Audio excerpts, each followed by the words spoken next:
Hello viewers, আশা করছি আপনারা সকলেই ভালো আছেন। আজকের ভিডিওতে দেখাবো যে এই ধরনের ট্রেনিং ফটোগুলো কিভাবে তৈরি করবেন, যেটা জাস্ট এক ক্লিকে এবং আপনার ফেস ইউজ করে। এর জন্য অবশ্যই সম্পূর্ণ ভিডিওটি কন্টিনিউ করতে হবে। তো চলুন ভিডিওটি শুরু করা যাক।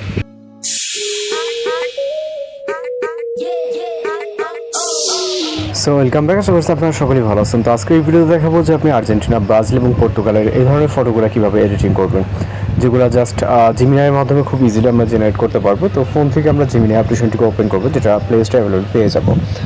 ওপেন করার পর ইকো ইন্টারফেস দেখতে পাবেন। এখান থেকে প্লাস আইকনে ক্লিক করে আপনি ইমেজ যে অপশন, ক্রিয়েট অ্যান্ড এডিট অপশনে ক্লিক করবেন। এরপর প্লাস আইকনে ক্লিক করে ফটোস অপশনে ক্লিক করবেন। ওকে, এরপর আপনার ফেস বোঝে এবং এটি ছবি সিলেক্ট করবেন। ছবিটি সিলেক্ট করার পর এখান থেকে মূলত আমাদের ডেসক্রাইব যে অপশনটা অর্থাৎ বক্সটি, এখানে আমাদের একটি প্রম্পট পেস্ট করতে হবে অর্থাৎ অ্যাড করতে হবে।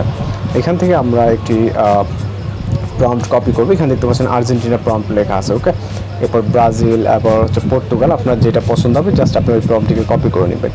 আমাদের ভিডিও ডিসক্রিপশন চেক করলে আপনি বেশ কিছু প্রম্পট পেয়ে যাবেন।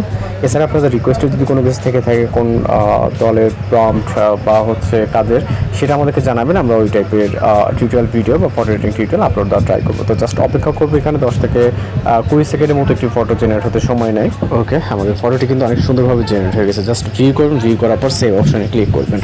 ওকে, সেভ হয়ে গেলে দেন পরবর্তী আরও একটি ইমেজ জেনারেট করার জন্য সেমভাবে প্লাস এখান থেকে ফটোস অপশনে চলে যাবেন। এরপর চাইলে সেম পিকচার নিতে পারেন। ওকে, আপনার যেই পিকচারটি নেবেন সেটা হচ্ছে রেফারেন্স হিসাবে ইউজ হবে। দেন আমরা এখান থেকে ব্রাজিলের যে একটি প্রম্পট কপি করব। আপনি ব্রাজিল, আর্জেন্টিনা, পর্তুগাল যেটা ইচ্ছে সেটাই নিতে পারেন, একই ওয়েতে কাজ করতে পারবেন। ওকে, দেন হচ্ছে আমরা সেম একই ওয়েতে পেস্ট করে সেম বাটনে ক্লিক করবো। এখানে আপনি মূলত হচ্ছে জিমিনাইয়ের মাধ্যমে ফ্রিতে বেশ কিছু ফটো জেনারেট করে নিতে পারবেন। আর যদি এই সম্পর্কে কোনো কিছু জানতে হয় অবশ্যই আমাদেরকে কমেন্ট বক্সে জানাবেন, এবং কোন ক্লাবের বা টিমের জার্সি এডিটিং প্রয়োজন বা কী ধরনের এডিটিং প্রয়োজন সেটা জানাবেন। আমরা ওই টাইপের আপনাদেরকে কাজ করার বা হচ্ছে দেখানোর ট্রাই করবো। ওকে ওকে হ্যাঁ, দেখতে পাচ্ছেন এটা হচ্ছে মূলত ব্রাজিলের একটি ফটো। জাস্ট একই হইতে সেভ করবেন। কত সমস্যা হলে অবশ্যই জানাতে পারেন। তো দেখা হচ্ছে পরবর্তী কোনো নতুন ভিডিওর সাথে। ভালো থাকবেন, সুস্থ থাকবেন।